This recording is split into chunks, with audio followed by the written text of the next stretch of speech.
G'day ladies and germs, Connie here from C-Dubs Media, back with another video, and today we're doing a bit of a comparison video between the Reolink E1 Zoom and the Reolink E1 Pro. Now at first glance, you might think, they look pretty similar, and they do look very similar from the outside, but there are some key specs here that are different, so without further ado, let's get stuck into the video. Let's go. So from the outside, we have the Reolink E1 Pro and the Reolink E1 Zoom. E1 Pro is definitely smaller, so that's your first giveaway. Second giveaway is, one is Wi-Fi only, the other one is Wi-Fi and LAN as well, so you can get a faster connection through the good old Reolink E1 Pro. But apart from the size and the LAN port, they look very, very similar. But there are some key differences on the inside as well. Now, they have some sales coming up, Reolink, so make sure you look down below for their links to their website because they have links to their sales. The first one is like a pre-Black Friday sale, which goes from the 2nd to the 12th of November, and then they have the full-on Black Friday sale coming up as well. So, links down below, check them out, they have some good prices. And these cameras are definitely value for money. Now, back to the specs. E1 Pro, 25 frames per second. E1 Zoom, only 20 frames per second. So it's a little bit slow, a little bit jittery compared to the E1 Pro. But the E1 Pro isn't always the best specs. And let me explain this. The E1 Zoom is actually a 5 megapixel camera and the E1 Pro is actually 4 megapixel 1080p. So you're getting more megapixels on the E1 Zoom so you can zoom in further on your subjects so you can get better footage. So when you get those pesky guys that try and do a bit of crime around the neighborhood, you can zoom in better on their faces with the E1 Zoom. And another area where the E1 Zoom is definitely better is in your f-stop or your aperture. So you actually have f2.8 on the E1 Zoom, which actually means you can get a sharper image on what you do focus on. So it's going to let in more light and give you a sharper image, but you're also going to get some depth of field out of that, only a little bit, but a little bit of depth of field could make things that are away from the focus point a little bit blurrier. So it's a bit of catch-22. But f-stop 4 on the E1 Pro, which means you get more things in focus, but it's lets in less light.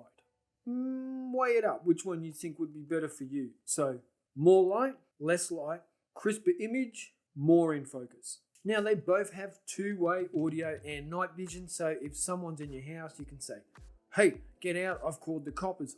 Or you can use it to spy on your pets, you can talk to your pets, or when the kids are doing something silly, hey kids, stop what you're doing now, I'm watching.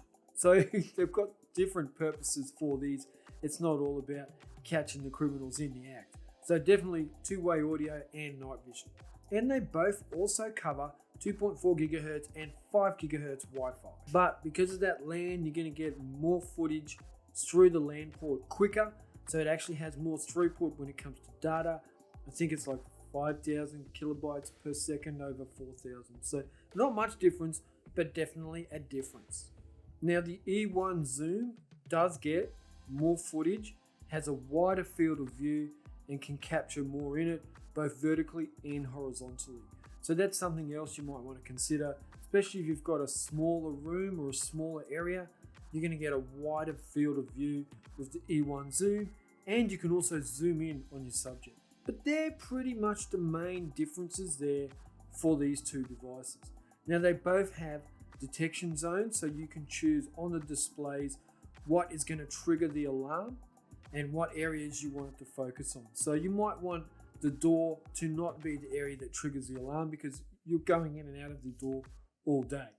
Or you might want to set it so that it only goes off while you're at work and the door could be the main focus point or trigger point for the alarm. So you can set it up and customize it in a way that suits you. I like to play around with it, chop and change it a little bit. Some people like to have higher up in the display as a trigger point for the alarm because their pets are down low and they don't want their pets triggering it all day. And then some other people will be the opposite and they do want to see what their pets are up to. So they will have the trigger point on the low portion of the display so that their pets do trigger it. For me, it's always about them being security. So I like to choose entry and exit points, whether it be a window or a door or a fence or a gate or something like that. I like having those areas covered so I can pick up unusual footage for while I'm not at home. Now, I did set mine to go off between 9 a.m. and 5 p.m. when no one's at home.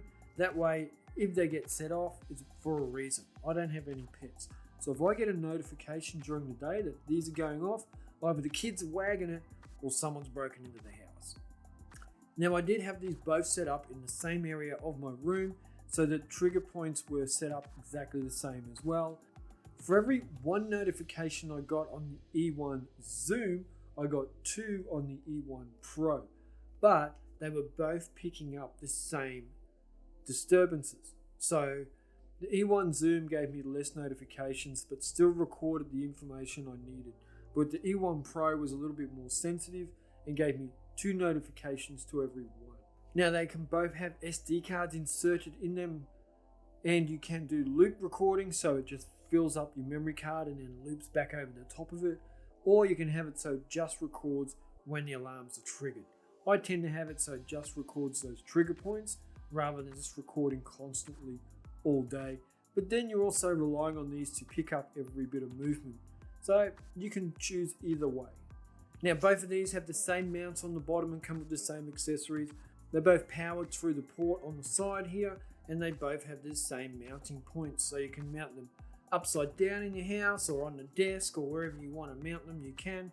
They are not for the outdoors, these are strictly indoor cameras. Now you do get those push notifications that I spoke about earlier. You can also get email notifications.